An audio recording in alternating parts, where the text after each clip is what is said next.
बहुत कुछ कहने की आवश्यकता नहीं है। हाँ, इतना बात जरूर है कि झारखंड देश के सबसे पिछड़े राज्यों में से एक राज्य है। हालांकि इसको पिछड़ा राज्य होना नहीं चाहिए था।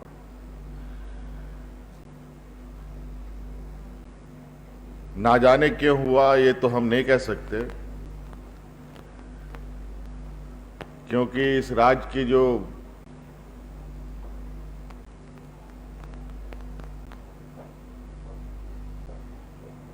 कैरेक्टर है, इस राज्य का जो चरित्र है, पूरे देश दुनिया में एक अद्भुत है। इस राज्य के धरती के अंदर भी और धरती के ऊपर भी प्रकृति ने इस राज्य को एक अलग तरीके से ही सजा संवार कर बनाकर इस दुनिया में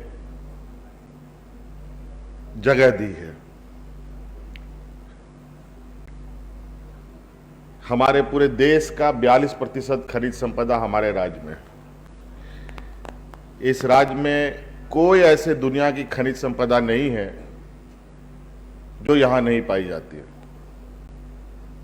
और इसको लेकर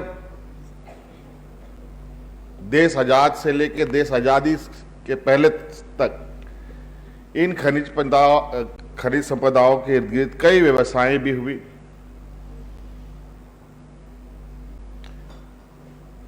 और निश्चित रूप से आज हम ये पूरे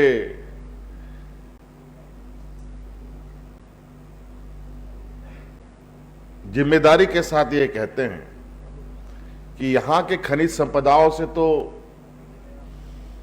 पूरा देश रोशन हुआ। कई लोग अरबपति खरबपति भी बन गए, लेकिन यहां के लोग जहां थे वहीं रह गए। और इसी को लेकर यहां पर एक लंबी लड़ाई हमारे पूर्वजों ने लड़ा। इस राज्य के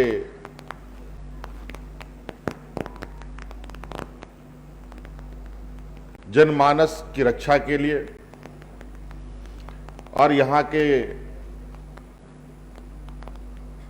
प्राकृतिक व्यवस्थाओं को बचाए रखने के लिए।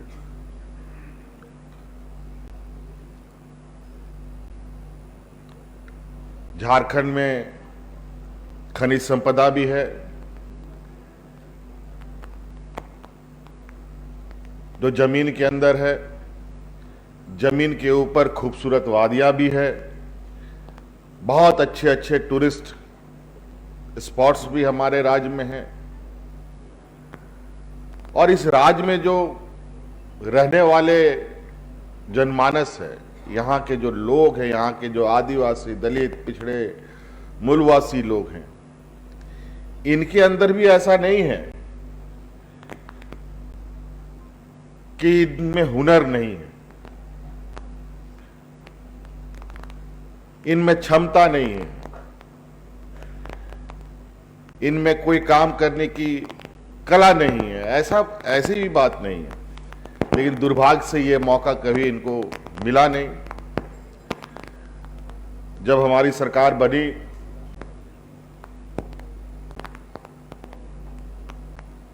तो हम लोगों ने सोचा कहां से काम शुरू करें, कहां खत्म हो, कुछ समझ में नहीं आ रहा था। एक तो सरकार बनने के बाद कोरोना में हम लोग उलझ गए, पूरी दुनिया उलझ गई। जब उसका धुंध धीरे धीरे छटने लगा,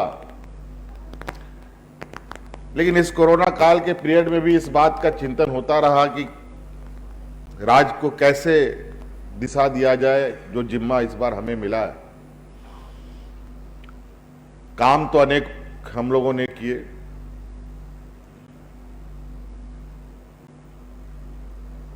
लेकिन उसमें से कुछ कोई भी बिल्डिंग का स्ट्रक्चर बनता है तो उसमें कॉलम का बहुत बड़ा महत्व होता है, उसके बाद इसका बीम का बहुत बड़ा महत्व होता है, और उसमें से भी कुछ कॉलम विशेषकर उसके खास महत्व होते हैं। उसी प्रकार हम लोगों ने चीजों को चिन्हित करना प्रारंभ किया। गरीबी तो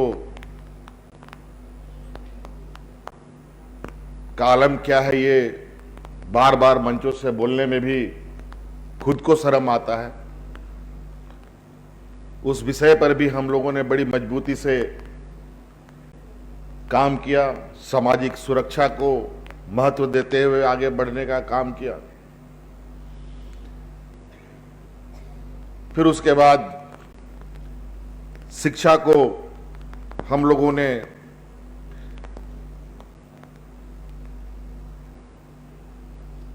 उस पर जब हम अध्ययन करने लगे तो ऐसा लगा कि पूरा शिक्षा व्यवस्था एक ताश के पत्ते की तरह एकदम एक के ऊपर एक रखा हुआ है, थोड़ा सा हिलाओ सारा भरभरा के गिर जाए। कहां से शुरू करें?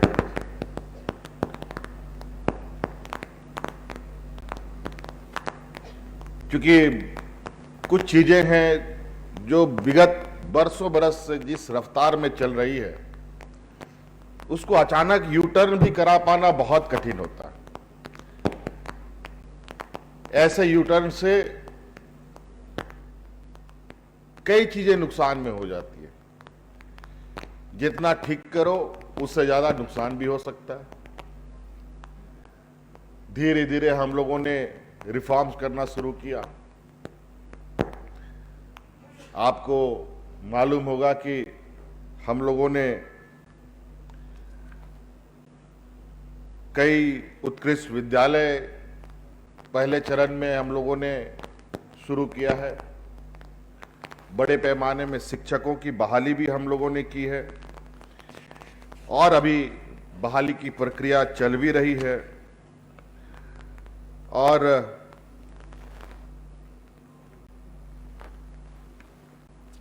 कई सारे योजनाएं जो शिक्षा को लेकर हम लोग चला रहे हैं, विभिन्न तरीकों के स्कॉलरशिप्स,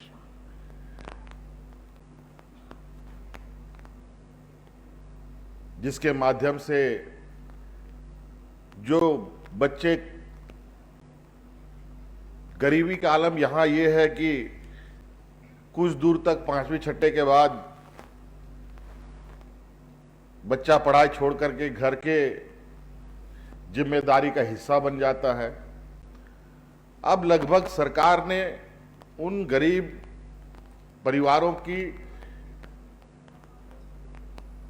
परिवारों को ध्यान में रखते हुए उनके बच्चों की लगभग सारी जिम्मेदारी अब राज्य सरकार ने ले ली है। स्कूल से लेके कॉलेज तक आप इंजीनियरिंग करना चाहते हैं, मेडिकल करना चाहते हैं, पत्रकार बनना चाहते हैं, वकील बनना चाहते हैं, उसके लिए भी सरकार ने कानून बनाया कि उसका भी पूरा खर्च सरकार वहन करेगी। और उसके साथ साथ अब उनमें क्वालिफाइड होने के लिए निश्चित रूप से आज की जो परंपरा है कि आज थोड़ा सा जो एक्स्ट्रा क्लासेस करने के हैं, जो ट्यूशन लेते हैं लोग, कोचिंग करते हैं, आज जिस तरीके का कंपटीशन का दौर है उस कंपटीशन में कोचिंगों ने एक बहुत बड़ा अपना भूमिका निभा रखा है। तो आज उस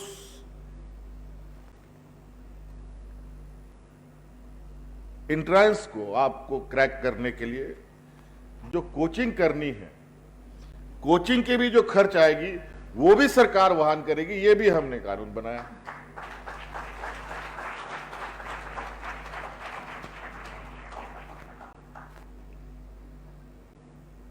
बच्चियों के साथ बड़ा गरीबों के घर के लिए एक बड़ा बोझा के रूप में लोग उसको देखते हैं। आज के दिन में भी रूढ़िवादी व्यवस्थाएं हैं, ऐसा नहीं है कि सभी जगह। अभी मेट्रो में चलो, बाजार में दिखता जरूर है, लेकिन शहर से 15 किलोमीटर अंदर जाएंगे तो हालत थोड़ा सा अभी वही पुरानी व्यवस्था है कि 7वीं 8वीं क्लास तक बच्ची पढ़ी नहीं कि दामाद ढूंढने चले गए माता पिता तुरंत। तो अब हमने उनको उससे अलग हटने का, उस बच्ची की पढ़ाई ना छूटे, इसलिए हम लोगों ने सावित्रीबाई फुले योजना चला रखा है, जिसके माध्यम से किशोरी बच्ची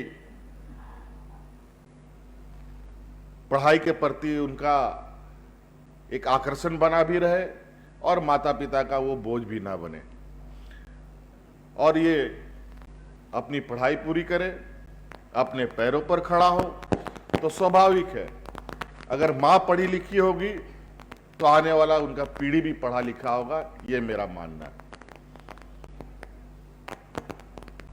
तो ऐसे कई चीजें हैं जिसको लेकर अभी हम काम कर रहे हैं। हाँ, ये बात जरूर है कि कुछ चीजें हैं जिसको दिखने में अभी थोड़ा समय लगेगा। हाँ, ये बात जरूर है, शिक्षा के स्तर पर हम लोगों ने हर स्तर पर एक नई शुरुआत की है, एक मजबूत कड़ी बनाकर शिक्षा की व्यवस्थाओं को आगे बढ़ाने का प्रयास निरंतर जारी है।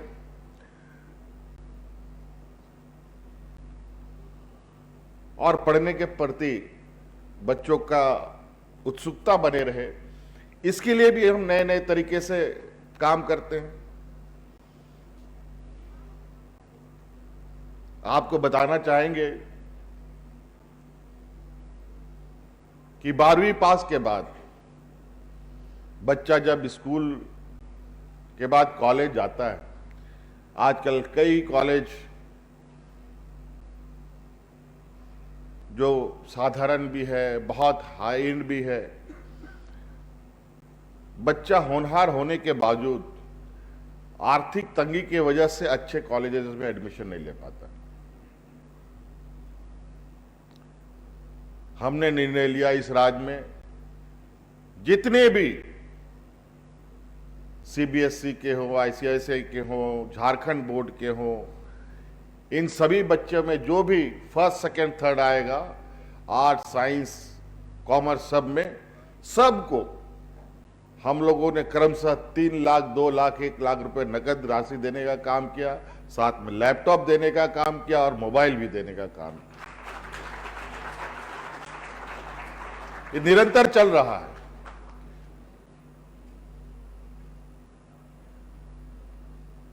कि उसको आने वाला समय में जिस कॉलेज में एडमिशन लेना हो तो एडमिशन में पैसा उसके आड़े ना आए। अभी कल परसों की बात है, एक अनाथ बच्चा जिसका माँ बाप नहीं, 2 भाई 1 बहन, एक भाई कहाँ सिलीगुड़ी में किसी के यहाँ रहकर कुछ पढ़ाई वढ़ाई कर रहा है, एक को किसी संस्था ने पढ़ाया लिखाया, अपनी मौसी उसी किसी के यहाँ रहता था बेचारा, और उस बच्चे ने यही कहाँ गुमला उमला कहाँ का था, बेड़ों का लड़का था, आदिवासी लड़का। उसने इस बार आईआईटी रुड़की निकाल ली, आईआईटी खड़गपुर उसने निकाला, लेकिन उसके पास एडमिशन के पैसे नहीं। अब क्या करेगा? किसी तरीके से हमारे बहुत सारे, चूंकि हम लोगों ने इस बार चीज़ों को बहुत इतने बड़े पैमाने में अपनी नज़रों को रखा है, कि वो लड़का भी नज़र में आ गया, तो उसको लाया गया। फिर अंततः हम लोगों ने फिलहाल उसको एडमिशन कैसे हो उसका रास्ता बनाया। एडमिशन ही कराना चुनौती नहीं था। उस बच्चे के पास एडमिशन तो हम करा दें, लेकिन बाद में उसके पास जो संसाधन की आवश्यकता थी, ना उसके पास उस तरीके से कपड़े थे, ना उसके पास कंप्यूटर, ना मोबाइल। लेकिन IIT रुड़की कैसे निकाला होगा आप अंदाजा लगा सकते होंगे कितना मेहनत किया होगा उस बच्चे ने। अभी हमने उसको मुख्यमंत्री राहत कोष के माध्यम से पहले तो उसको वहां पहुंचा दिया है, और हमने इसको ये वादा करके भेजा है कि तुम पहले एडमिशन लो। हम कई योजनाएं चला रहे हैं, उस योजना के तहत तुम्हारा आने वाला पूरा का पूरा पढ़ाई का खर्च सरकार के माध्यम से होगा। इसकी चिंता करने की जरूरत नहीं है।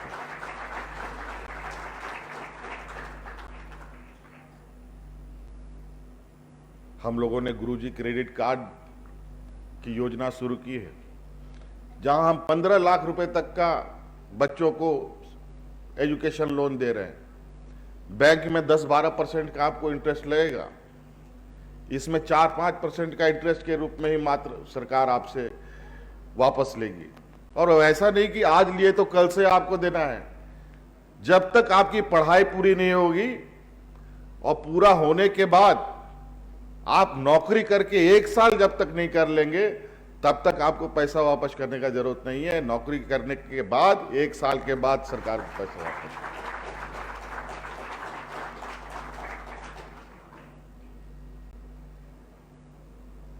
तो बहुत चुनौती भी है, लेकिन हमें खुशी है कि हम इस राज्य की आने वाली पीढ़ी के लिए कुछ कर पाए। अभी मरांग गोंके के इस कार्यक्रम में हैं, कई बच्चे बाहर गए हैं, कई बच्चे को तो बाहर में ही वो लोग रोजगार करना प्रारंभ कर दिए हैं, कुछ लोग वापस आए हैं। और एक दिन में कोई भी बिल्डिंग नहीं बनता, एक एक ईंटा जोड़ जोड़ करके चीजें, एक इमारत बनती है। और मैं इसी प्रयास में हूं कि हमारी जो बनाई हुई इमारत है वो इतनी मजबूत हो, और इस राज्य का जो नींव है उसको हम इतना उसके अंदर उस जड़ों को मजबूत करने का प्रयास में है कि आने वाला समय में हमारे यही जो जड़ है जिसको अभी हम तैयार कर रहे हैं वो काम आए। हम ऐसे ही एक योजना पुनः हम लोग ला रहे हैं, जहां हम PhD, MPhil, पोस्ट डॉक के लिए CM फेलोशिप प्रोग्राम लेके आ रहे हैं, जहां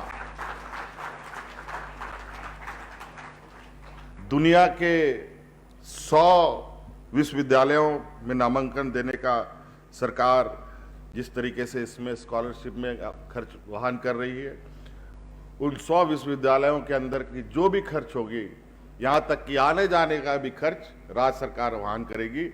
ये योजना हम लोग बहुत जल्दी लाने जा रहे हैं। तो चलिए, इन्हीं बातों के साथ बहुत बहुत शुभकामनाएं। और ब्रिटिश हाई कमीशन का भी मैं शुक्रिया अदा करना चाहूँगा, जिन्होंने हमें इसमें सहयोग भी किया, बल्कि ये जैसे आज हम बच्चों को प्रोत्साहित कर रहे हैं, वैसे मुझे भी प्रोत्साहन मिलता है, मुझे भी कुछ सीखने के लिए मौका मिलता है। आज 2020-21 से ये प्रोग्राम शुरू हुआ, 6 बच्चों से सफ़र शुरू हुआ था, जहां मात्र 6 बच्चे को हम लोगों ने विदेश भेजा था। वो आज उनकी संख्या 2500 चली है, और कुल मिलाकर के 50 बच्चे आज इन 2020-21 से लेकर अभी तक इस शिक्षा का, इस स्कॉलरशिप का लाभ लेंगे। और जब इनकी संख्या